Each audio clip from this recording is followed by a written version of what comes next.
Welcome back, Beyond Trauma listeners. Whoa, I have something very special for you today. I'm a little beyond my scope of knowledge, but I'm leaning in because I really feel like with this series, I don't want us to just talk about problems. I want to talk to people who are in the ring, right? Who are really in it, working on solutions, doing the work. Daring to, right? And today I have on for you someone incredibly special. It's going to give you a lot of ideas about new ways of thinking about negotiation, mediation. And I'm talking about across so many different scopes, right? Conflict between neighbors, conflict with, we talk especially about renewable projects and land conflicts, conflict in partnership, in business, building teams. This is such a special guest I have for you on today. Professor Lawrence Susskind. Larry, as he has me call him, is a city planner, a mediator, and an MIT professor.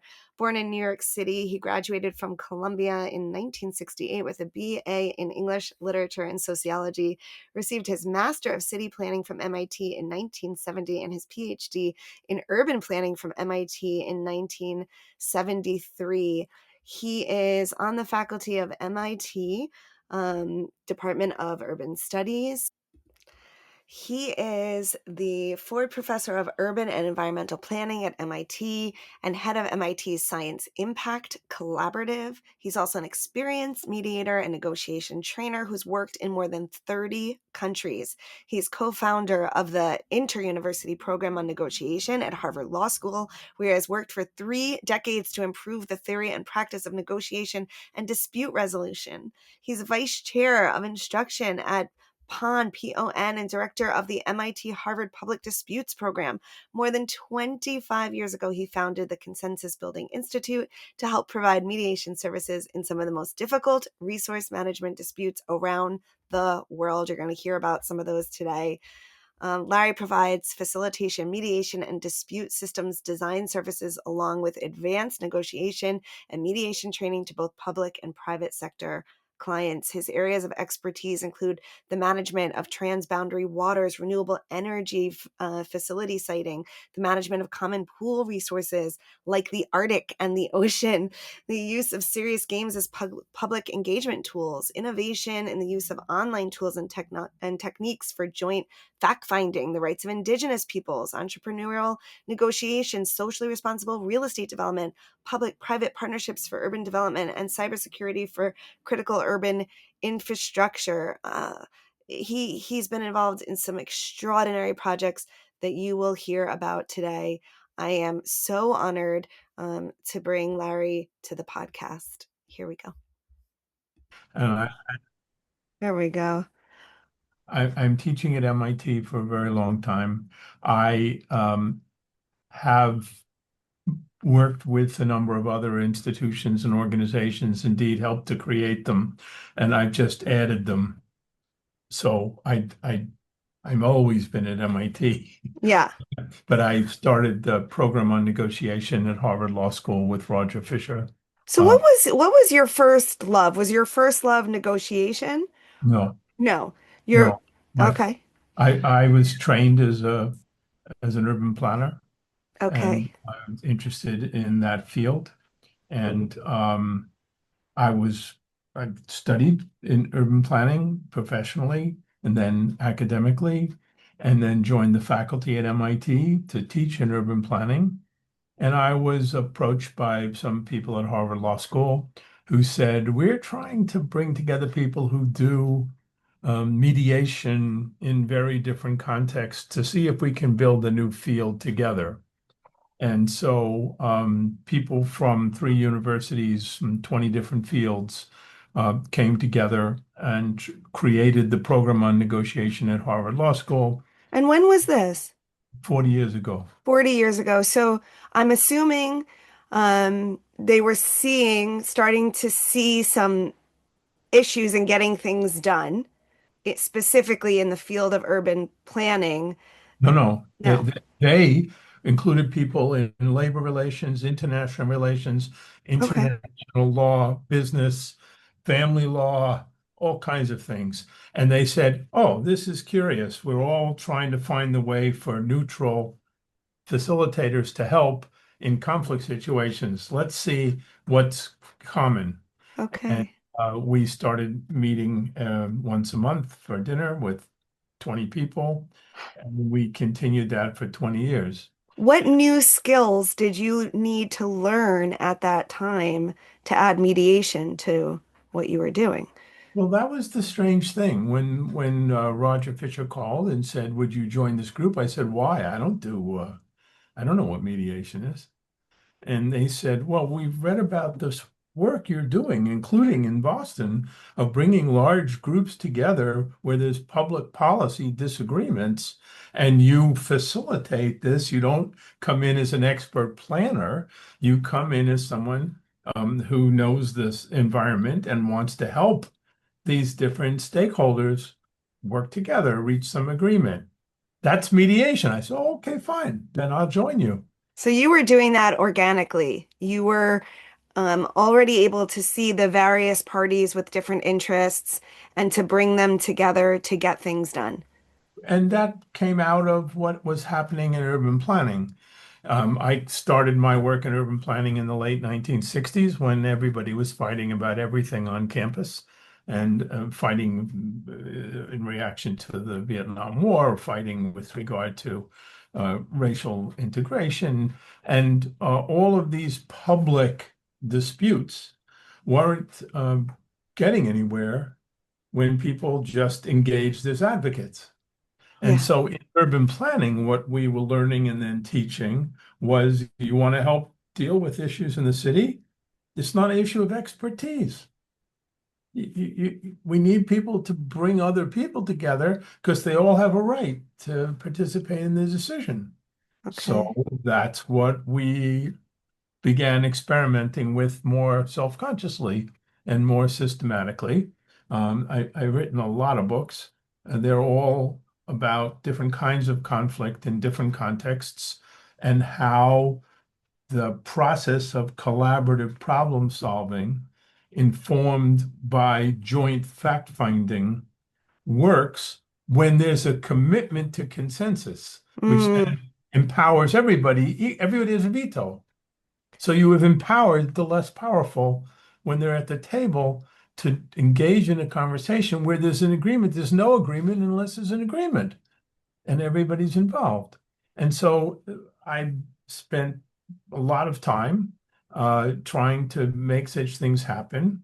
And then the program on negotiation, or neither the program on negotiation nor the university provided a setting in which I could work as a practitioner to do these things without being hamstrung by the bureaucracies of these other institutions. You know, you're a faculty member, you can only spend this much time doing this. You can't have students working with you outside because that violates the responsibility you have. Everybody had rules. So yeah. I created a not-for-profit called the Consensus Building Institute. And it was just my wife, myself, and a couple of students in the beginning. Now it's in 4 countries and it's got 45 full-time people in the Cambridge office. And it's a $10 million a year not-for-profit operation that works on fee for services. We don't live on grants. Wow. And CBI became a way for me to practice. And so I will teach in the university, I do research at the program on negotiation, and I practice through CBI. And I've never let go of any of my institutional connections. It's The, so exciting because, you typically see people that are in research, doing the research, but then maybe not necessarily getting to see how it's played out in the real world. And you're actually taking your research and you're putting it into action and you're getting that feedback loop. yes. And I made up a word, or at least I claim I'm the one who invented it, to describe this kind of a life. And I describe myself in many publications going back almost 40 years as a pracademic. Love it. And, I have younger students who want to do the same thing, And they want to know, well, which do I do first? Do I first become an academic and then I learn about practice? I said, no, you do them together all the way through. And they said, well, but the university says if I'm a faculty member, I'm judged on my scholarship. And I Mhm. said, well, you have to be in a place and negotiate a relationship which says that part of getting promoted in the university is about practice. And Yeah. that means you got to pick your right field. You got to pick a university where they believe that. MIT is unique in that regard. And so I didn't have any problem staying in the university as I increased my engagement in the world at large. And then as I internationalized that engagement, I needed another institution, CBI, to contain all of that activity because the university just it has it operates by a set of rules, and I don't mean to be getting into, the latest this week between the Trump administration and the university. It's nothing about any of that. It's the university has ways of operating that make it very hard to be responsive and flexible in the context of particular places where there's fighting going on, and Mhm. then you go and get involved. And if you try to do that in the name of the university, it will take you most of the year to get permission to go.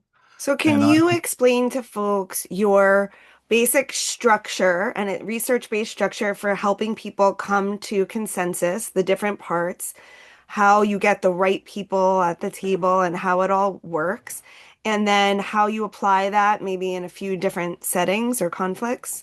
okay. Um, the for the first, it took me 5 years to get 50 people that do this work in the public arena to agree on what we know. And there is a thing called the Consensus Building Handbook, which is a doorstopper of a book published by Sage in 1999. And it has all the things you just asked for in written form. I'll say them quickly, but we have been very careful to document what works, what doesn't work, put all the useful case studies together, and continue to evolve the practice. But basically, in answer to your first question, a community calls or a person in a community calls and says, there's this fighting going on and it's terrible and we don't know what to do and people stop talking to each other and nobody trusts anybody.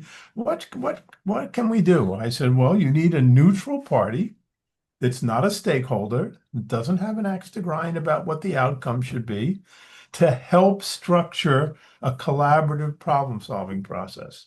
And the way I begin is we come into that place, we being a team, whether it's students at MIT or CBI professionals, and we interview privately and confidentially and not for attribution as many different people as people tell us to talk to.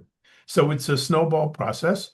I was asked to help with the battle going on in the Arctic about who should have access to fish as the ice melts and huge boats can come from all the different countries. How they wanted to talk about sharing those resources and having some rules. And there's no governing body for the Arctic. There's just 6 or 7 major countries that think they should be able to do what they want, including the United States. And so it took a squad of 6 people, 6 months to interview almost 400 individuals privately and confidentially before I could produce what I call a stakeholder assessment. And the point of the stakeholder assessment, it's a process and it produces a product. And the product is very straightforward. It's a matrix on a piece of paper. Down the side, categories of stakeholders.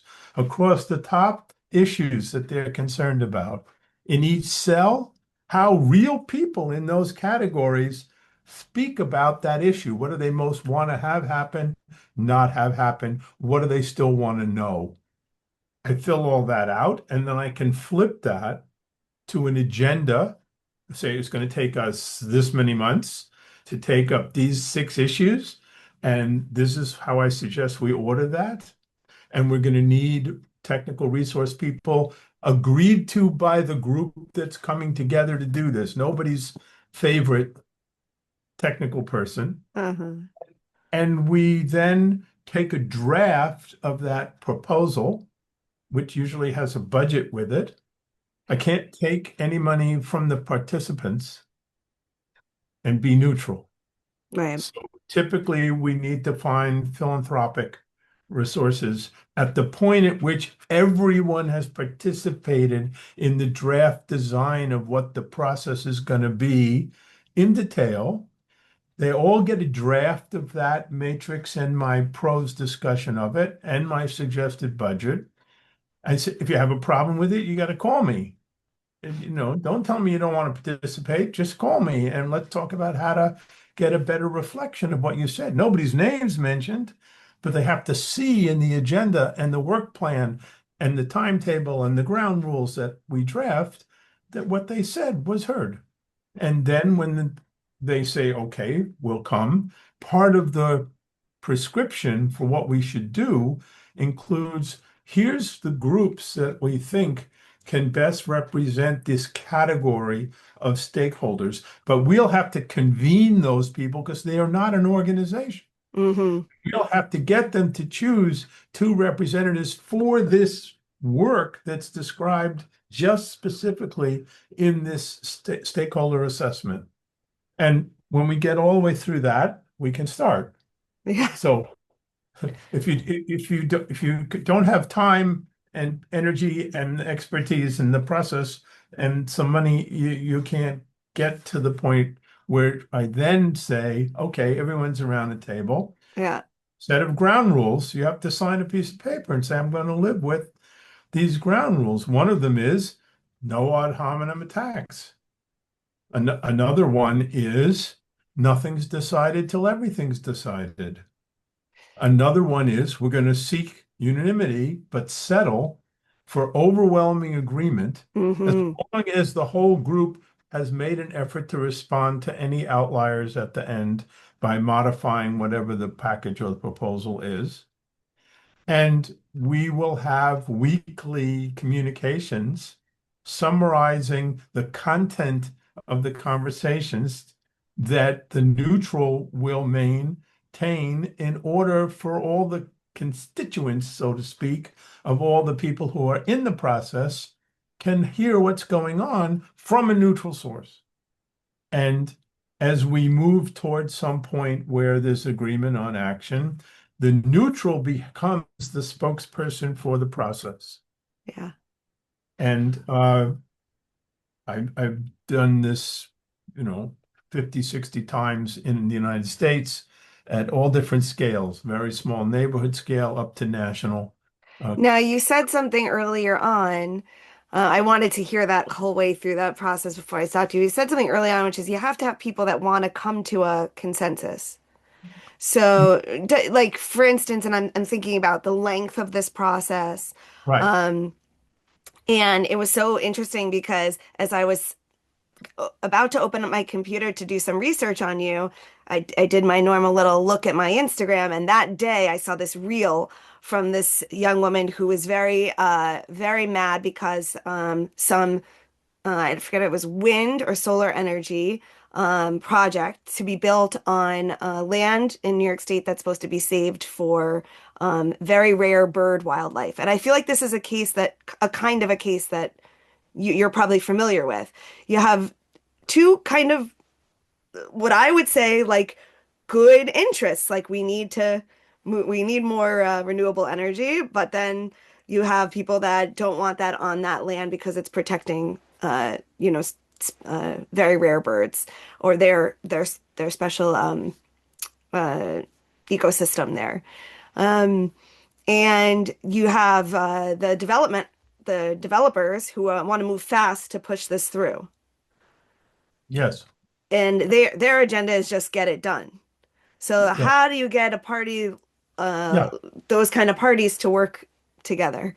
Yeah, well, partly it has to do, and we are working specifically on that question in a number of places because I run a renewable energy facility siting clinic at MIT where my students are learning how to do this work by doing this work for particular communities that want no cost assistance.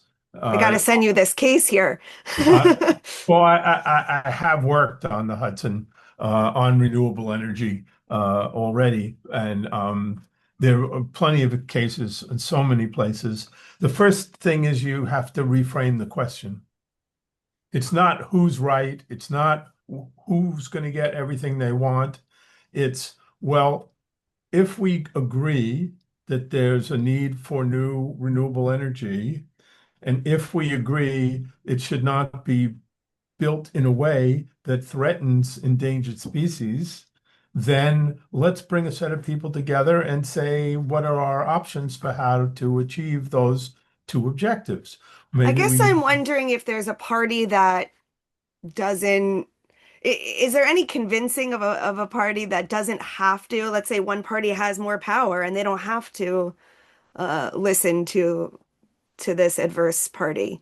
If they yeah, have the that's, power, the money, the go yeah, ahead, yeah. do they need Um, more convincing? when I teach negotiation, separate course in negotiation, and students are asked this question a lot. They want to know about spoilers and how you negotiate with spoilers as a party and how mediators deal with spoilers. Uh, and my sense is I just take a very small scenario and say, okay, I'm the less powerful person and I'm talking to the more powerful person in a one-on-one conversation. And they say, we demand 100. And I say, you sure? Yes, we demand 100 or there'll be nothing. We say, so you wouldn't want me to get you something worth more than 100? What do you mean? So you only want 100. What if I could figure out a way to get you 200? Well, how would you do that? Well, we need to sit and talk. And I need to understand more about why you want 100. And then we need to inventory possible ways of getting you more than 100. And I need to understand what's valuable to you in what ways. S- oh, okay. If you're really going to get me 200, I'll join the conversation. I can't promise, but we'll try. That will make that the objective is to get you 200. And the problem is reframing. Mm, It's not a binary choice between two existing options. It's open-ended at the outset. yeah. And so, in the renewable energy stories, especially those that involve birds, which is quite an issue because I work on offshore wind too, or I did until Trump shut all of them down. The question is, the birds are not flying in front of the blades of the turbines all the time. It's only a question during migration when there's an intensity of birds. And we've learned how to change the speed of the turbine, and even that it needs to be shut down for several weeks. And we'll offer compensation if we're wrong. Mm, Now, can we please try? oh, It's not, I promise you it won't hurt the birds. I don't believe you. right. You can't hurt any birds. They're irreplaceable. I said, okay, what if I might have to move this to a slightly different location? The developer said, but I already bought this land. Yes. You want to go ahead or you don't want to go ahead? If I can get you an invitation to do what you want to do a half a mile away, you don't want to? Well, I, how are you going to get it? And they're going to know I want the land and they're going to raise the price. I'm just asking you if you could do what you want to do, slightly different location at no additional cost. Yes, I want that. Well, you have to come into the conversation. Yeah. And so it's constantly a question of how do you create value through the negotiation. The negotiation is not just about people being heard, it's problem solving. Yeah. And the problem is, how do you create sufficient value to achieve a new version of what people thought they were fighting about? Yeah. Like it's not an all sum win lose. We're actually really opening up that binary and looking for solutions we haven't thought of, looking for people to win in ways that they never imagined. Right. And so one book I wrote has the title, Good for You, Great for Me, I love it. because I have to convince people who are entering into this is not about negotiating how much losses you're going to take. It's not about getting together and teaching people to be reasonable and to compromise. Yeah. It's just not that. And some people can't imagine an alternative to that, that Now, there could did you be. always think this way, or did you learn this through practice, or how did you develop these skills? Because these Yeah. are very Well, specific skills. I'm very self-conscious about how I teach them, and I teach them from practice. And I take the practice and I convert it into video and role play simulation and other teaching tools because I know it works. Now, how did I learn it in the beginning? I think it was really, I was very fortunate to have some great, inspiring teachers who didn't know that's what they were teaching me, but Mm, whose optimism and whose openness and whose capacity to function impromptu and whose ability to listen to people and whose ingenious or um, unconstrained ability to redesign and not be so wedded to the last thing that they thought was perfect. yeah, um, that just lucky to have a set of people who added that set of perspectives to my learning. And then when people told me I was mediating, I said, well, what's all the things you do? And then I saw the parallels between things I had fallen into and the things that other people spent their life learning how to do as professionals. And then that's what I've packaged and started to teach and write about. it's incredible. How you talked about when you started, it was the 60s and it was a contentious time in the universities, but I feel like we're in a kind of parallel time now. And especially like the example that I mentioned to you, where one person can get on social media and get everyone like up in arms. Like I felt my nervous system starting to go, and I was ready to write my letters. And so I'm wondering how, I guess a couple questions are wrapped in there. Like, how have things changed through the decades? Are you noticing that? And how does those like very special interest groups and the use of social media and polarization play into your techniques? Any kind of like those changes or what you're noticing that's specific to these times? The changes you listed in the question are all there. You cannot work the same way that I worked 20 years ago. Um, I would always prefer to be doing this work face to face, but you can't. And so I learned to facilitate these conversations online. And once you're in the digital world, you're in the social media world. And one of the things we ask in terms of people signing unique ground rules for that occasion, Yeah, I'm not saying here's a book, we're going to follow Robert's rules. I'm saying here's the ground rules. One of them is no ad hominem attacks. yeah. Another is you need to let us use centralized communication to keep everybody updated. And we don't say anyone's name next to our efforts to summarize what's happened. And we don't prepare minutes.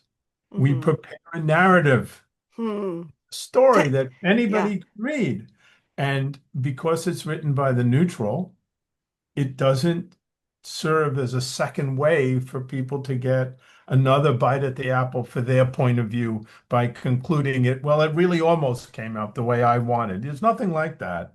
Can And you if say a you, little more about the difference between minutes and a narrative? And sure, yeah. I wrote a book called Breaking Robert's Rules. I do not believe that groups, especially groups with shared interests like church groups or religious associations or university departments where people have shared value. I don't believe they should operate by Robert's rules, motions and second motions. And I mean, I know I'm actually quite a skilled parliamentarian, so I know when they tell me I can't revoke Robert rules, I know exactly how to do it by using Robert's rules to revoke Robert's rules for the particular meetings that we want to have. And in this little book, Breaking Robert's Rules, I describe what the alternative set of agreements look like procedurally that you need people to commit to if they're going to work together. Now, they don't know each other in many cases. They think they have to be against Mhm. somebody who's there for something they said or wrote or did a decade ago. And the neutral has to intervene between those folks and put a stop to those kinds of diatribes that make it impossible for people to go forward. We don't, in the present day, we're not using neutrals. Even in Gaza, the so-called neutrals were not professional mediators. Qatar Hmm. and Egypt were not neutral. And the reason I think they had as much trouble as they did tr reaching a final set of steps, and they're going to have a lot more trouble over the next several stages, Yeah. is they don't have neutrals who've won the trust of the parties in generating the terms of the agreement. Yeah. And so I have been trying to institutionalize the use of neutrals. So California, which was so worried about building renewable energy facilities that it decided that it needed to stop local engagement in those decisions because it was slowing everything down. Uh-huh. The state passed a law saying there won't be any local hearing, local discussion. Only the state will have one state level review once the proposal comes from the developer. I told them it was a terrible idea, and they went ahead, and then they were just in court fighting about whether the state could preempt local decision making. And I said the alternative is the process I'm describing. Hmm. When a developer thinks they want to explore the idea, they should be able to come to the state siting agency and say, I need a neutral from a panel of professional neutrals, and I need the state to pay for the neutral because I can't pay for them because nobody will believe they're neutral if I'm paying for them. And California set up that system because everything was stopped in Yeah. their effort to rush things forward. Yeah. And Massachusetts just passed new citing regulations, and I'd like to think we have something to do with the fact that they didn't copy California and New York and preempt local participation. Yeah. They created the need for there to be a negotiation between the developer, the officials, and the stakeholders over what we're calling a community benefits agreement. That's what's being negotiated. If this thing goes forward the way the developer's proposing, what are the benefits that the developer is promising to deliver to all the different groups and that's all negotiated with the help of a mediator, and it gets added to the permit request by the developer, which means it's enforced by the state Hmm. because it's now part of the terms of what was agreed. Yeah. So I'm the key thing we need to do now that we're not doing is add an N plus one th party. I don't care how many participants. You have to have somebody to manage a problem-solving process, not just a discussion. We don't want a discussion leader, which means they better know a lot about the substance in order to help them reframe potential new versions of things that create more value, which means that neutral needs a team. It's a job to Yeah. facilitate these big processes. That's why I have CBI. Yeah, wow. I'm just thinking about someone that's neutral. They have to be able to do, I guess, the process, like you said, they have to interview all the people, figure out who the stakeholders are, who's important to be there, what the whole process you took us through, what are the main questions, concerns, and Draft you, it, draft yeah, it, and draft send it, it turn to it, everyone you talk to in draft. yeah, Get everybody to have a chance to own the process you're then going to follow. yeah. Yeah, and I know a little bit about some of the issues that you're talking about as far as um these renewable projects. I mean, I know that things got stopped by so much regulation in California that people couldn't they couldn't get anything done. And so I think as a tendency in the US, we tend to go one way to the next. So they said, then they said, well, nothing's getting built. So dysregulate everything. And your um, I guess, your voice is for a different way, not an all or nothing way. What do you say about your process as far as timing? When someone says they want to be a part of this, but when are we going to have a solution? Is it 1 year? Is it 5 years? It seems like a long process. My motto, all of this, got to go slow to go fast. I love it. Yeah, I knew you were gonna say, and it's so true. It's so true. And if someone says we have to have a decision in 2 years, I say, okay, that's what the group has to accept. Yeah. If we say 1 year, then that's what the group has to accept. And we have to write the agenda. And if we can't do it, we just don't start.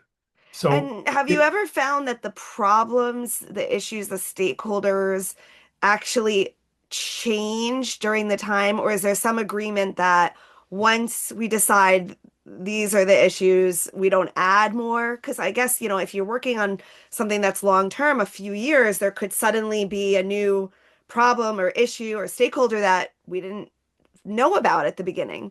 absolutely right, which is why in the ground rules, we say if the group decides, the whole group, to add someone during, then that person has to come before the group.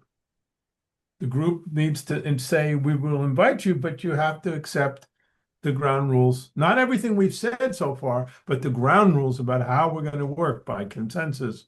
We're going to have joint fact-finding help from neutral parties and so on and so forth. Yeah. And I also require every group to have a representative and an alternate Mm-hmm.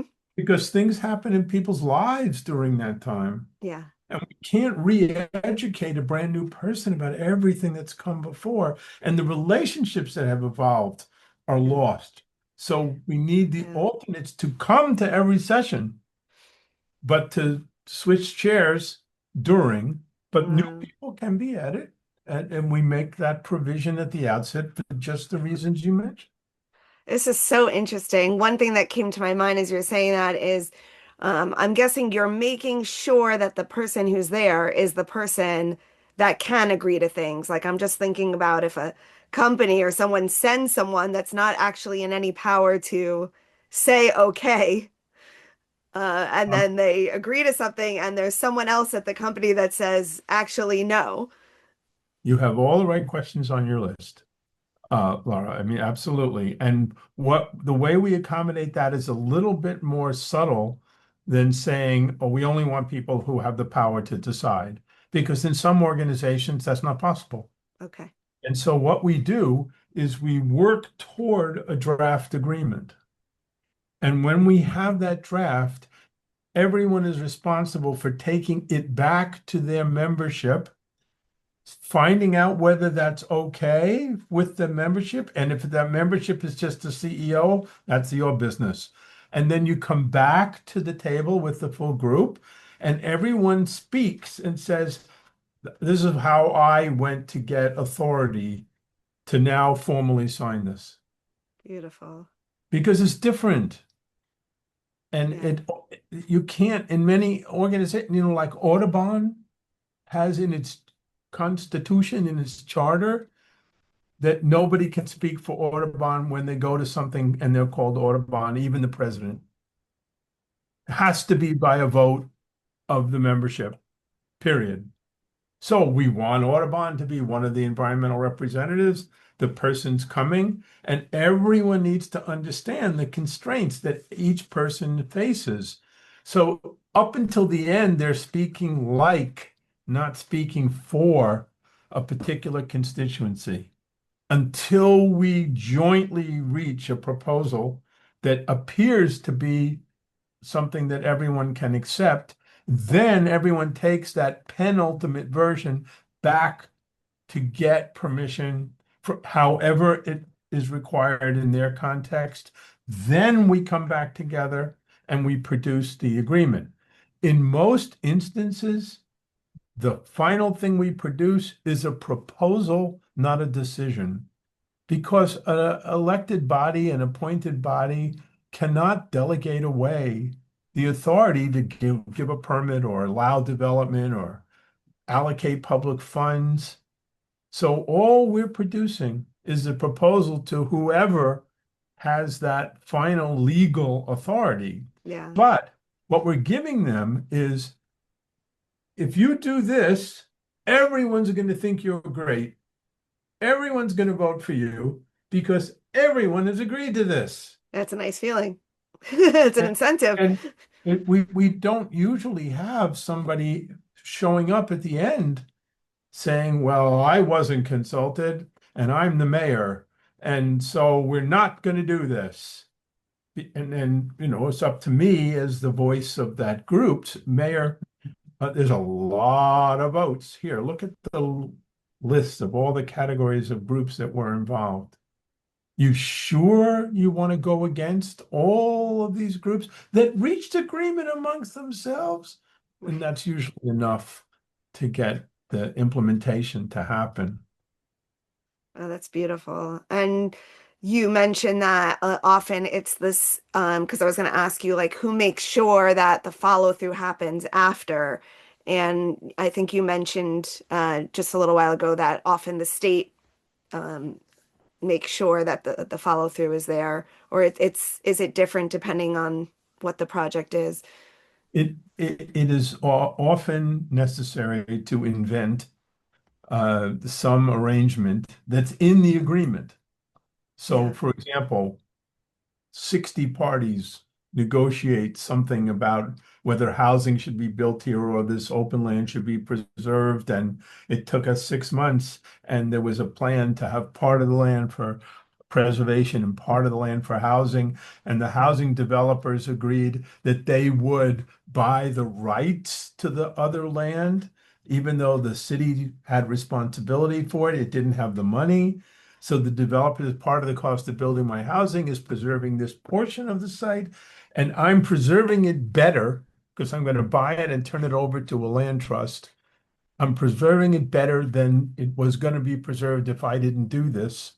So that's why they let me take 25% of the land to build housing. But we agreed on the design of the housing, and we agreed on how many units might be subsidized, and we agreed on how many units might be for young families from that place. And all of that was negotiated, which never would have been required mm, of the developer to get the zoning permit to build. right.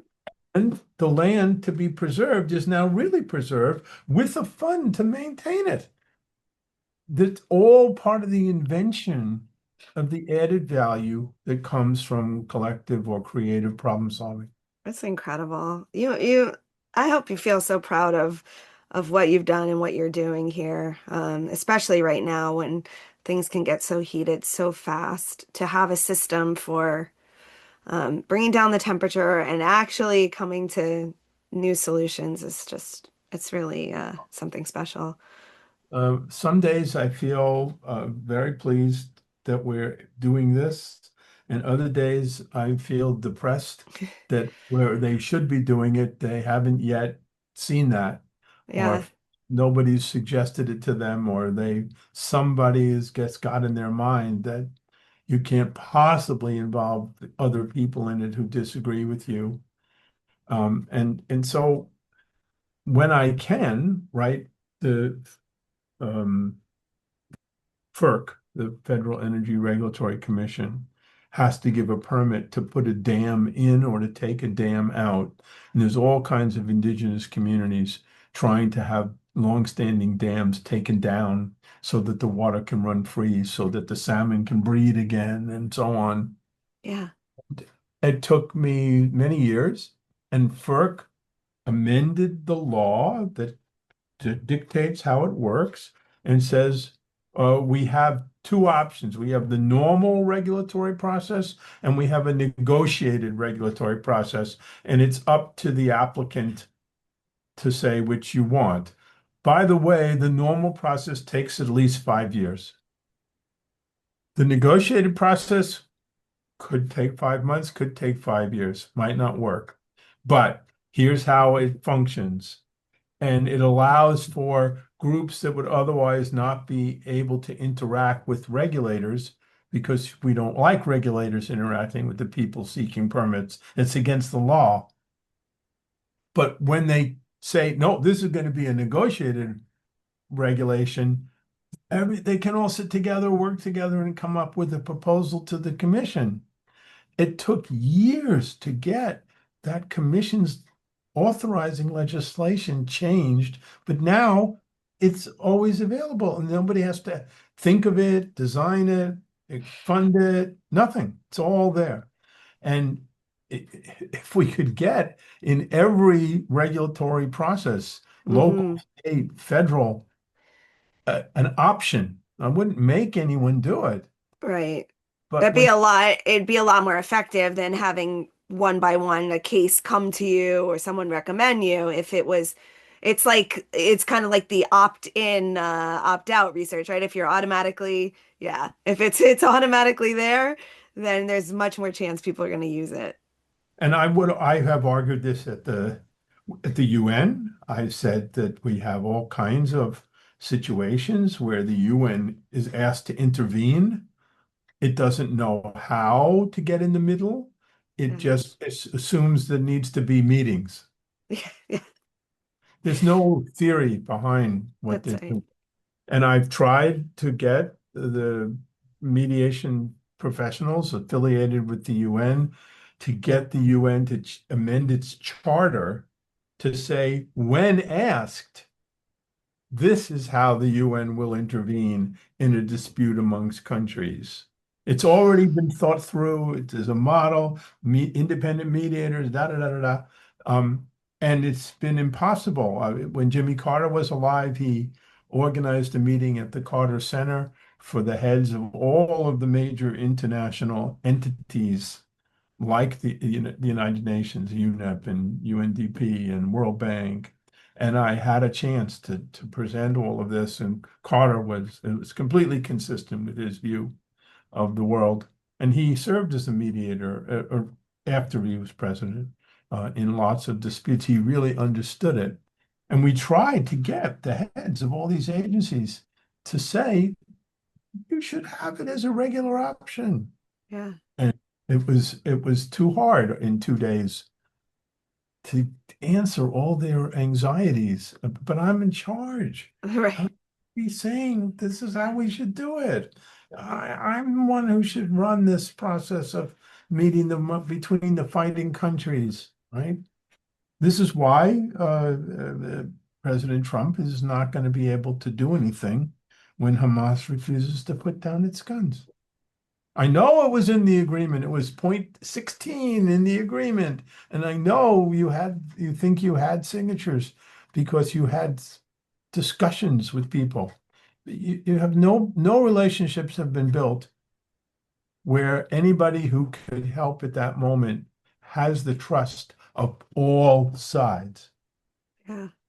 And so it's a paper thin agreement, and it worries me. And I know we can do better. It's just you have to promote the institutional reforms ahead of the particular crisis. In the middle of the crisis, nobody wants Right. to hear. You Right. should do this. And then, well, who are you? What do you want? Why are you telling us what to do? Right. It's like, People leave, it's the same thing in couples therapy or something. They wait till the they're at full crisis right. to try to bring in help, and by that time, it's a little late. It's a lot harder. Yes. So you should get in early, and it's like they say, when you're putting a business together, you decide at that time what's going to happen if we get in a fight. How will we resolve it? What's going to happen if one of us wants to leave? And you try to put all that in at the beginning. Yep. Yeah. I, my most recent book is about a Canadian experiment, which is truly wonderful. In Alberta, the court system offers the parties in a case that's coming before the court the option of having the judge, instead of adjudicating the case, turn into a mediator and mediate it. All they have to do is ask. They're still there with their lawyers. Yeah. Judge comes down from the dais, sits around the table, and knows how to mediate.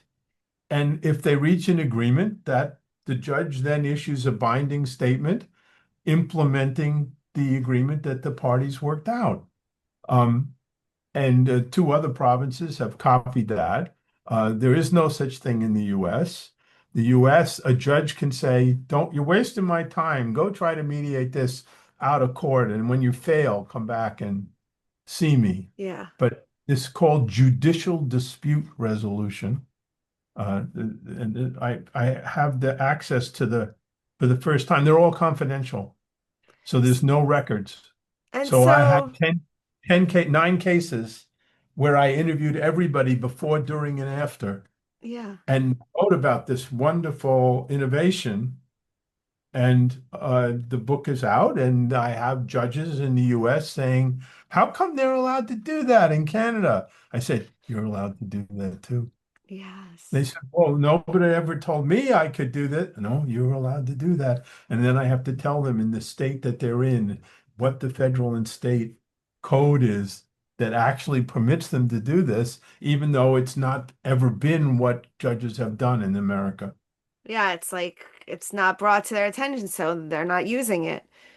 I Right. so it so this system that you created, um, it works, and this model, it works really with across environmental, across disputes with couples, across disputes between countries. Yes. If you look at the CBI.org website, you'll see 10, 15 case studies. Uh, if you look at our website called renewable-energy.mit.edu, you'll see we did 53 case studies of places where projects were stopped Yeah.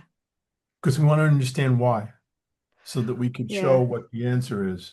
We talked a good amount about renewable energy. Could you share maybe, and this was so interesting about the disputes with couples. Can you share maybe one more case, like either conflict between nations or the water, getting clean water that you sent me? One more success story for our listeners. There are across the United States all kinds of battles between neighboring homeowners, housing, informal organizations. I don't know what legal power homeowner associations really have, but people live in a community, a gated community. There's a homeowners association, and two people are fighting with each other, neighbors. One says, "You cut down my part of the tree. You added the width of your driveway. That's my land. You Oh, shouldn't have been." yeah. A whole long list. And there's even landlord-renter versions of these battles. And we have across the country created housing mediation services. They're in place. Wow. And so instead of somebody going next door and screaming at someone or throwing eggs at their house or whatever it is that we're going to do, or filing a lawsuit, they go online, put the problem in a digital form, and some mediator calls them and says, "I can come to you, you can come to me, but sit in a room, and then both you guys tell me what you think happened and what you think's the problem, and let's see if we can't work something out." Oh my All gosh. all across the United States, Yeah. there are tenant landlord, housing mediation services. One more surprising example. Started in Hawaii, it's all the way across to Philadelphia now. Peer mediation in middle schools. The teachers don't know, but the kids know who ought to be the mediator in their class who will help two kids fighting about something. It's not going to deal with discipline between the school system and a kid. Right. When kids are fighting on the playground, instead of sending them both to be detained after school for making, a problem, they say, "Oh, we want peer mediation."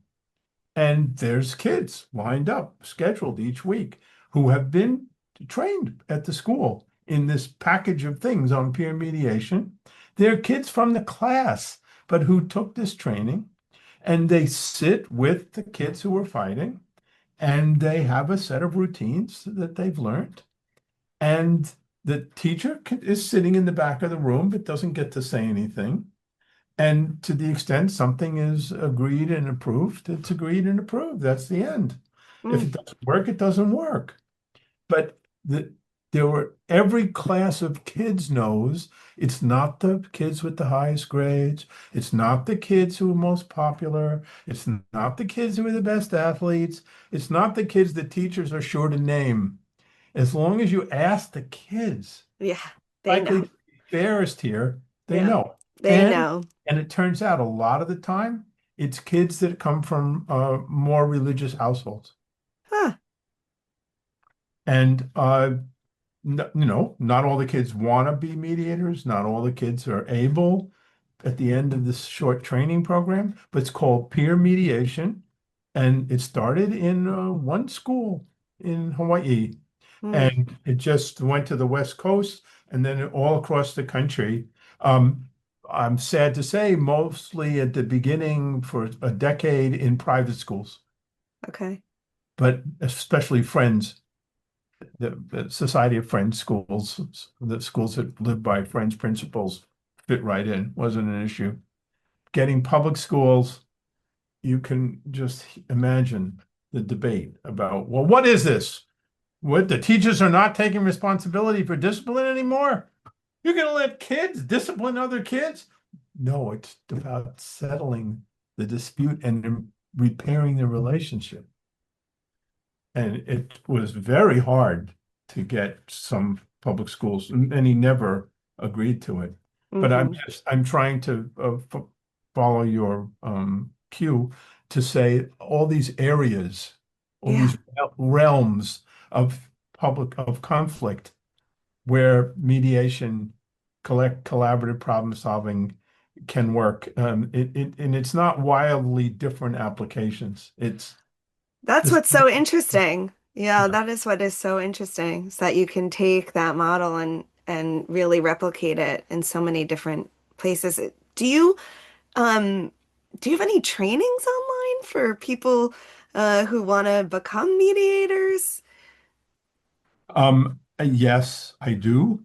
And the program on negotiation offers many times a year, 3-day, 4-day, 5-day mediation trainings, but they charge money. Okay. So I don't get any part of it. I don't want any part of the money, but my colleagues have institutionalized the training and made it a business. So yes, there is mediation training available. A lot of it, they prefer to do it in person. Hmm. I'm sure there are online mediation trainings. I don't do them. Uh, I do have online negotiation trainings that are free. Great. um, through MIT X and MIT X Pro. That's MIT's online courses. Wonderful. Harvard Business School has negotiation trainings online. It's just $5,000 for each person to take the Just training. just a Well, short $5,000. Um, uh, I've done a lot of training around the world in my life, and a, a lot of this kind of training is best done in person, okay. where people can spontaneously say, "Well, I don't get this," or "I don't get that," or they're really dealing with other people in practice situations face to face, and the emotions are more real. Yeah. Um, so yes, there is online training. I'm not a huge fan of it, but it's there. Okay. Um, before, and I want you to tell us other ways to get involved to support your work. Um, is there anything I missed that I didn't ask you that's important to just bring into this conversation to tie it up or add to it? Um, I'm particularly concerned about cross-cultural communication in this kind of work. You can be really, really good at doing this, but if you don't understand what people in the room are saying to you and they don't understand what you're saying back, I don't care that you're really good at it. I don't even care if you're doing all the right things. It's not going to work. And so Major. there is a kind of a cross-cultural communication overlay, which we don't know how to teach. We don't teach. Yeah, I mean, I spent 4 years teaching a group of Bedouin uh, professionals in Israel how to mediate. And then I paired them up with Israeli mediators, and we had teams. Many, many, many Bedouin settlements throughout Israel, particularly in the south, in the Negev, in the desert, that have been there longer than the state of Israel has. These are not Palestinians. that's right. They are often sometimes Muslim, but they are not Palestinians. They're Bedouin, and they can trace their ancestry usually to Jordan. But they've been living in Israel in the same places, not wandering around with their sheep, but living in the same places. And Israel has never recognized their rights to own land or to be in those places. And so I spent some years encouraging mediation between the state of Israel, the Bedouin tribes, and the surrounding Jewish community about some sort of stability to the ownership of the Bedouin community. And I took those teams to Turkey because nobody on the Bedouin side wanted to be seen going to joint training with Israel Yeah, before the current war. Um, and we trained them jointly for multiple years. We could take people every 6 months. And at the end of that time, there were mediation teams to deal with the fact that the room was going to have both groups and nobody was going to be trusted to be neutral in that context. yeah.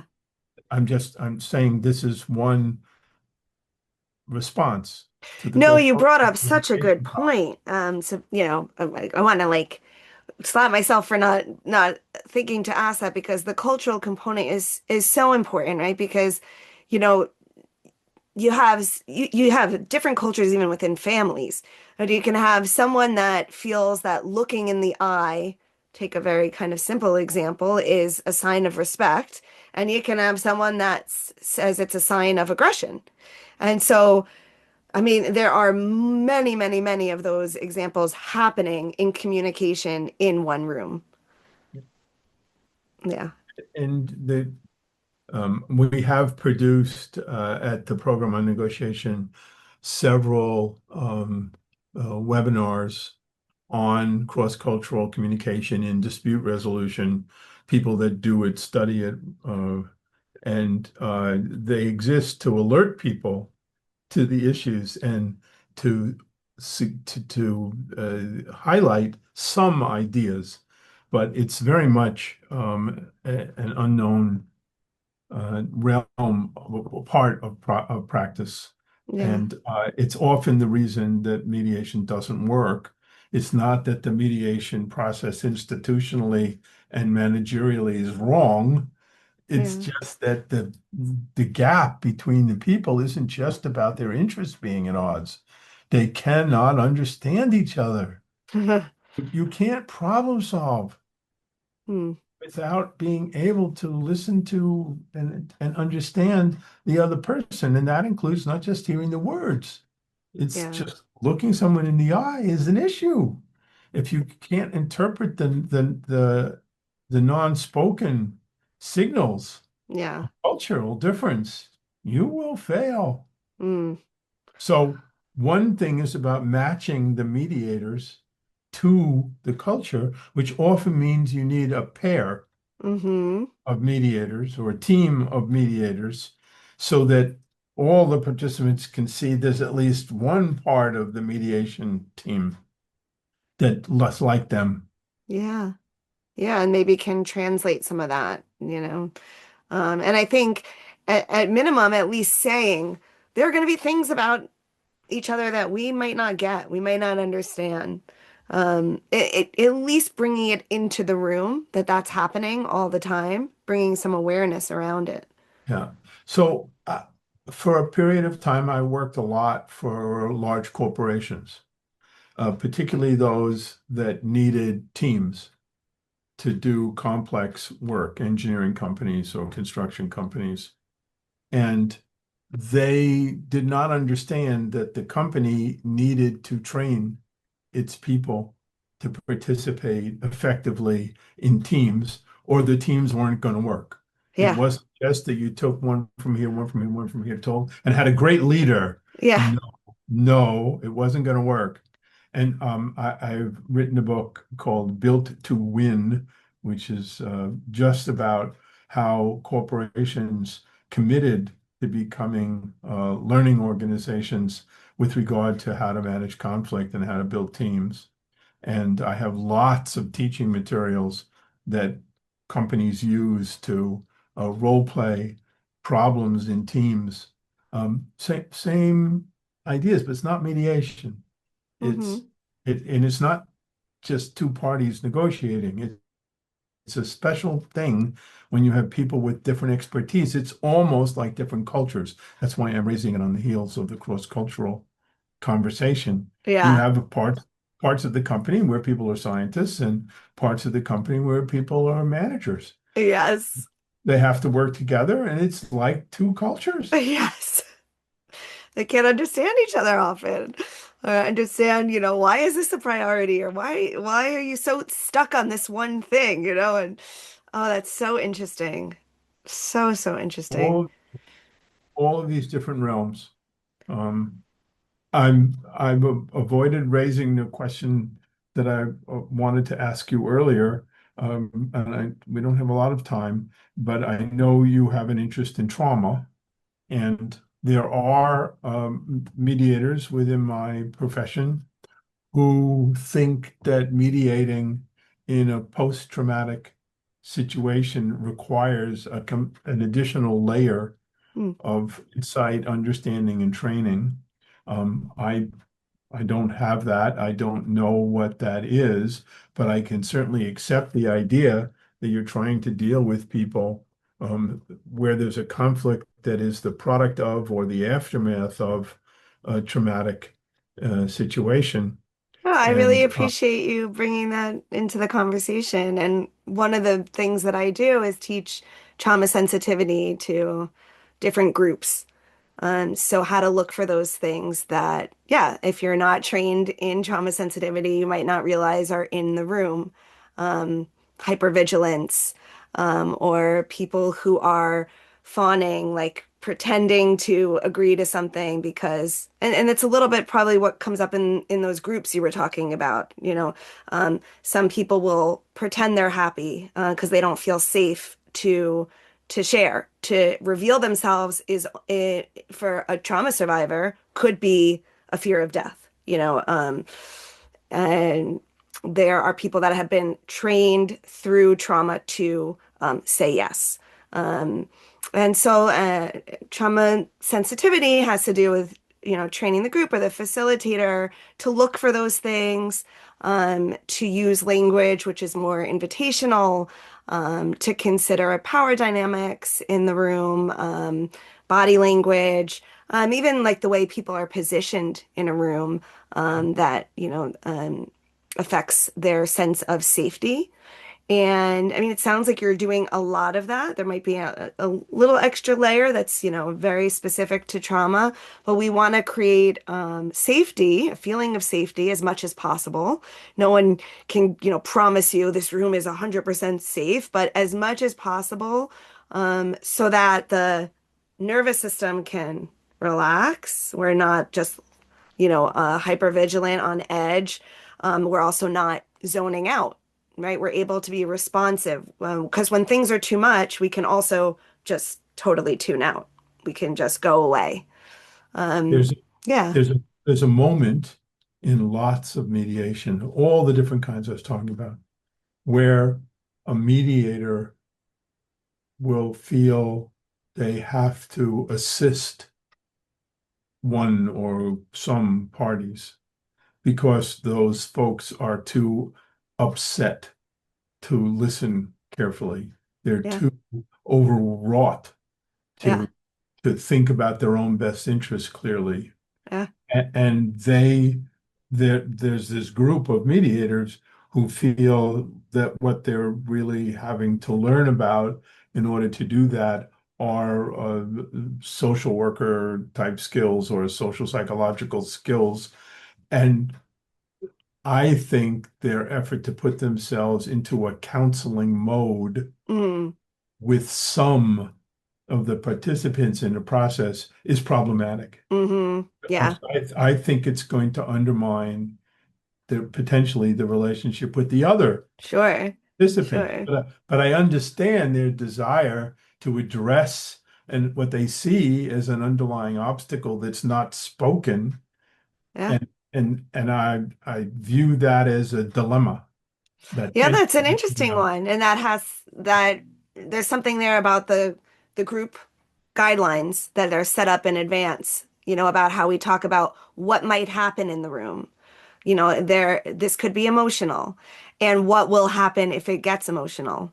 So that's what is going to happen is predictable. And then because I could see that it could be seen like, oh, this person cries.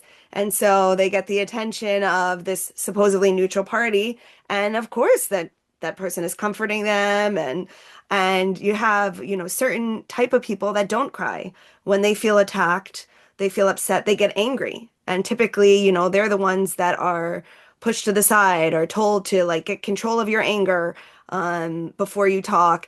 And instead of having that nurturing where the softer emotion can come out because the anger is covering up a fear. Um, so it does take a certain training to see all that. And part of that, I think, what could be helped in what you're describing is just naming what could come up and how it's going to be dealt with in advance. And it is true that, Dan Siegel really is the one who came up with this research that, we can really only work within a certain window of tolerance in our nervous system. And when we're outside of that, I mean, we're just not using our prefrontal cortex. We're no longer, able to make really good decisions. So when people are dysregulated, we see that. So a lot of what keeps people regulated is knowing in advance what to expect. And I think that's a maybe small change or addendum I could add, that could happen in the room, that the predictability is a big thing for safety. Thank you for sharing that. Uh, I have a colleague named Michael Wheeler who wrote a book on this improvisation in dispute resolution. And he studied improvisation in music quite a bit. And he did some interesting experiments bringing people who are all jazz performers from four corners of a room who've never met each other right individually to a stage and their music stands were up, and their fake books were open to the same song, and just had a chord progression. And nobody knew each other, nobody was in charge.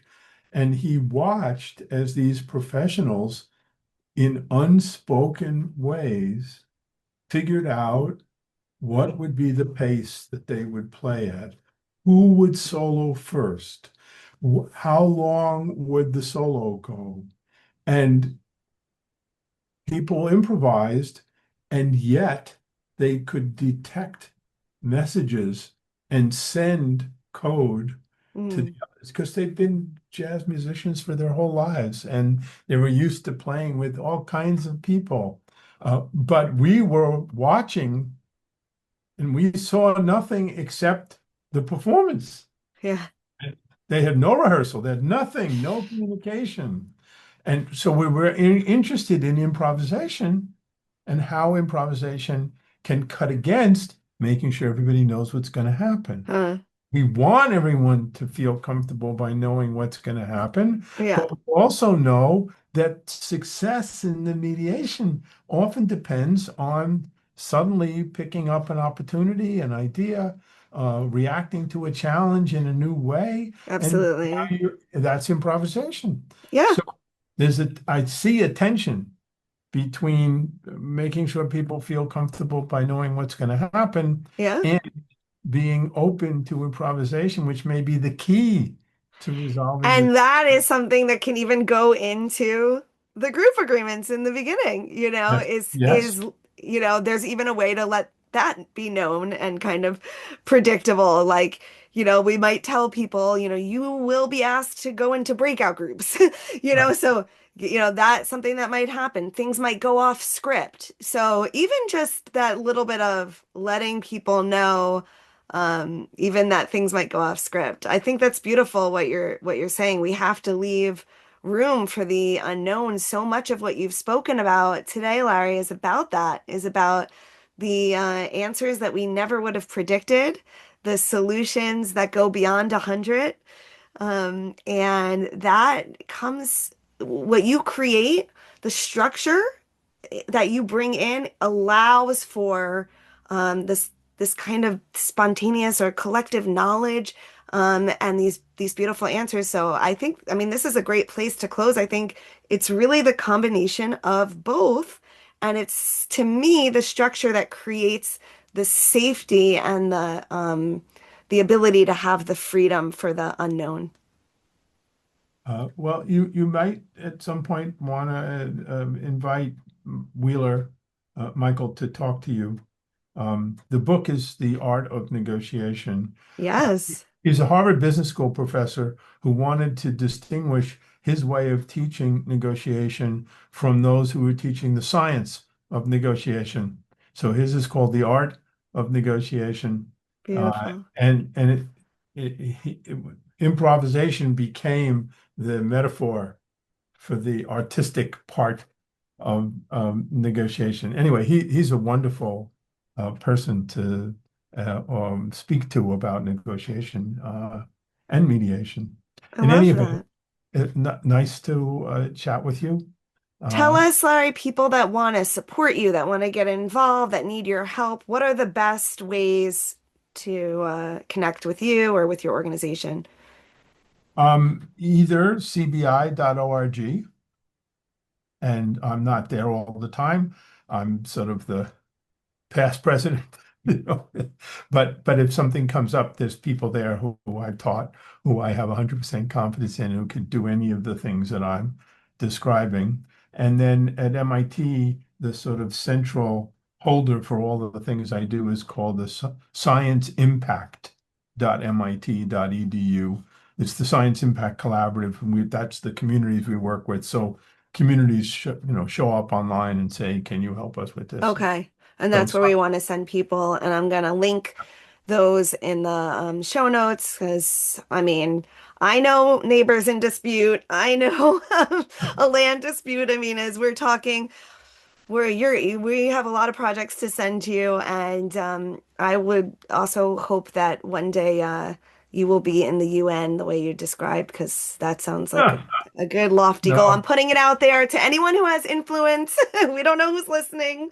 Um, Lara, yeah. this is my 54th year at MIT. And I'm not, it's highly unlikely I'm going to change careers. And my wife won't let me add any more institutional I connections. bet not. I bet not. But at least your practices can go on, through all the Yeah, people that you're teaching. that's And the key. That's the yes. key. And that we want an opt-in. We want it yeah, you're automatically opted in to mediation, to negotiation, to dialogue, and you have to opt out of it if you if you want to go and battle it out. That's what we want. And I think, Larry, thank you so much for your work. I think people are going to be thinking about that now, and they're going to be delving into your work and your books. I appreciate so much what you're doing and your time today. Thank you. Nice to meet you. If something urgent comes up, just email me, okay? I absolutely will. Thank you so much. Bye-bye. Bye bye.